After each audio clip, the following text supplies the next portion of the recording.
और अभी कन्यादान होता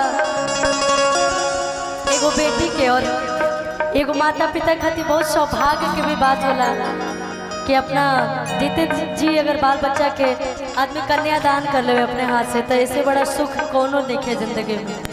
और ये बहुत भावुक पल होला, एगो बेटी खातिर भी, एगो बाप खातिर भी, एगो महतारी खातिर भी। और जब भी हम कन्यादान के गीत गाएंगे तो पता नहीं काहे हम खुद रोए लगे नहीं, और पता नहीं कहने कि हम कबो भी गीत गावे नहीं तो हम सच में फील करके गावे नहीं कोनो भी गीतों को। एगो गीत विदाई गीत बा, एमें बहुत सारा बात जुड़ल बा, एगो बेटी एगो बाप के एगो महतारी के। एगो बेटी अपना पिता से सवाल करे तड़ी, का कह तड़ी कि कवने कारण पापा आर ससुरा हमके भेजो तारा, कि कवने कारण पापा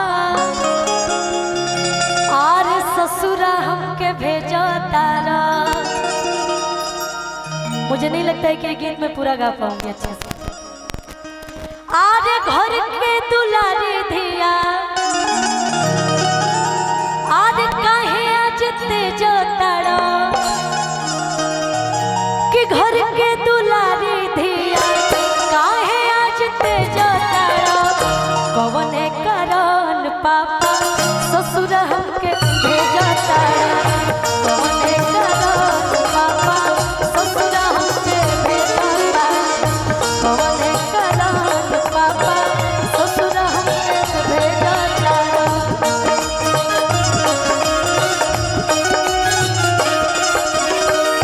घर के दुलारी धिया काहे आज तेज तारा,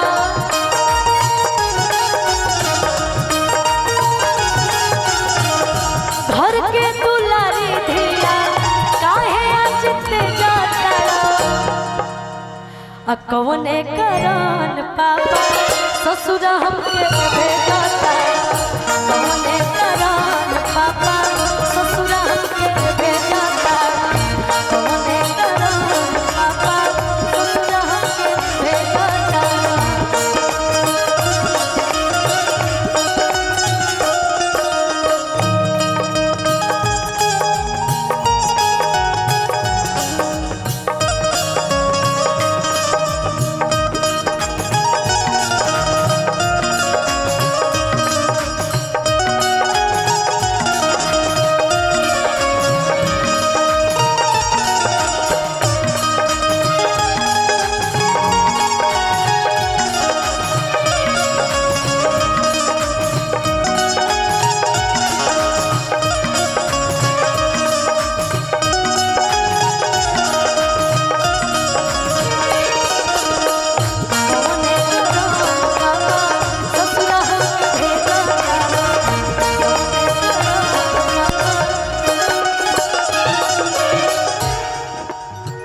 हम बहुत अपने आप को कंट्रोल करते हैं, सच बता रहे हैं। जब ये गीत गाते हैं तो नहीं चाहते हुए भी आंसू आ ही जाता है मुझे, क्योंकि देखिए हम लोग भले हंसाते हैं लोगों को, वो अलग बात है, कलाकार है, हर तरीके से रहना पड़ता है लोगों के बीच में, कितना भी तकलीफ हो मन में, लेकिन लोगों के बीच में हंसता हुआ चेहरा ही लेके आना पड़ता है, रोते हुए कभी नहीं आ सकते हैं, चाहे अंदर कितना भी तकलीफ हो।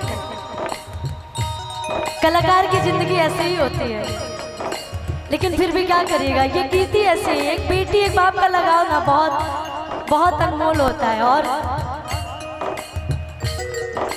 कहा गया है ना, सच में बाप का ना बेटी से बहुत ज़्यादा लगाव होता है, बेटी का बाप से बहुत ज़्यादा लगाव होता है। और मतलब मैं भी अपने पापा को सच में बहुत प्यार करती हूँ, बहुत ज़्यादा, पता नहीं बहुत ज़्यादा। मम्मी को ठीक है करते हैं, लेकिन पापा से अलग कनेक्शन है मेरा। और कहा कहतड़ी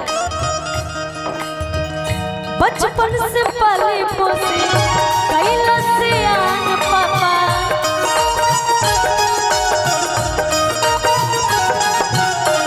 आज काहे करो तारा बोल कन्यादान पापा।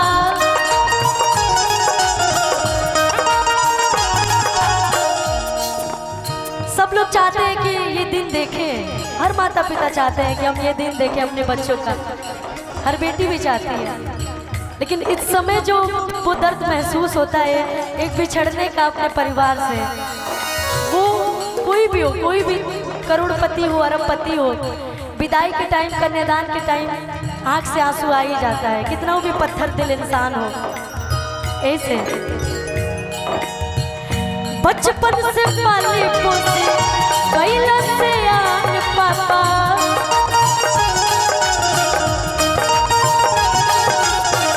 आज काहे करता बोला कन्यादान पापा।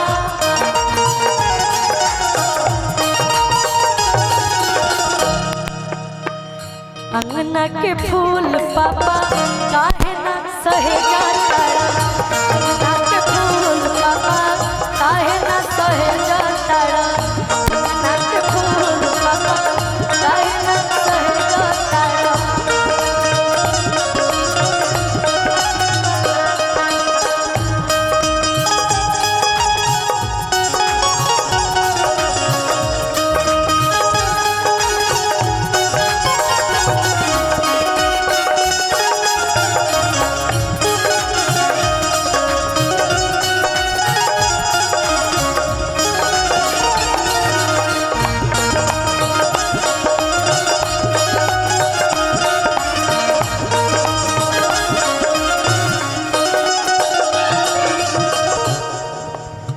झर झर अखिया से झर के ललोर हो,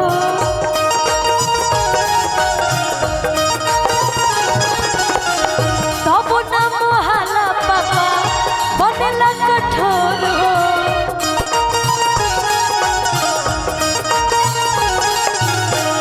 झर झर अखिया से झर के ललोर हो, तब न मोहाला पापा बनेला कठोर हो। कबो नानो गोरे या तू केकरा संगमा भेजा तारा, कबो नानो गोरे केकरा संगमा भेजा तारा, घर के दुलारी धिया काहे नहीं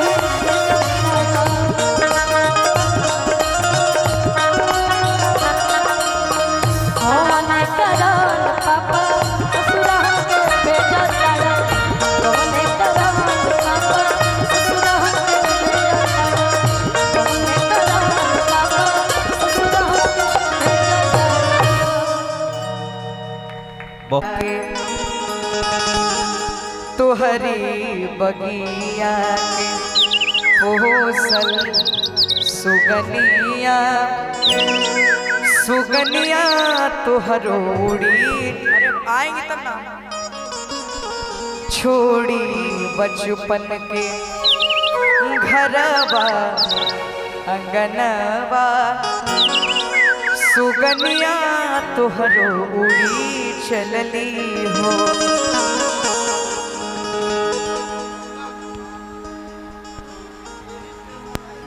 तोहरी बगिया के, तोहरी बगिया के पोसल सुगनिया, सुगनिया तोहरो उड़ी चलली हो। तोहरी बगिया के पोसल सुगनिया, सुगनिया तोहरो उड़ी चलली हो। छोड़ी बचपन के, छोड़ी बचपन के घरवा अंगनवा, सुगनिया तोहरो उड़ी चलनी हो। तोहरी बगिया की पोसल सुगनिया, सुगनिया तोहरो उड़ी चलनी।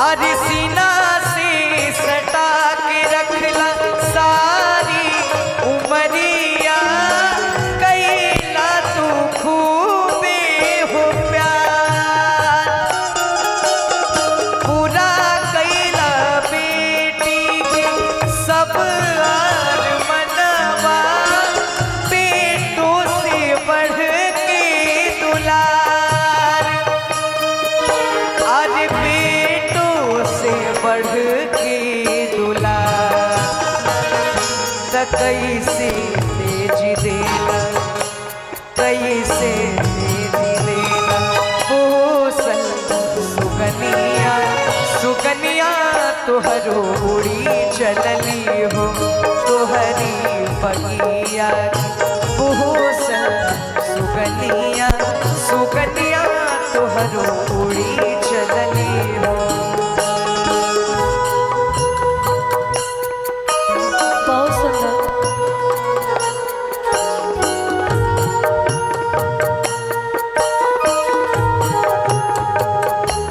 तोहरे बगिया बहुसन सुकनिया सुकनिया तुहरो उड़ी चलली हो।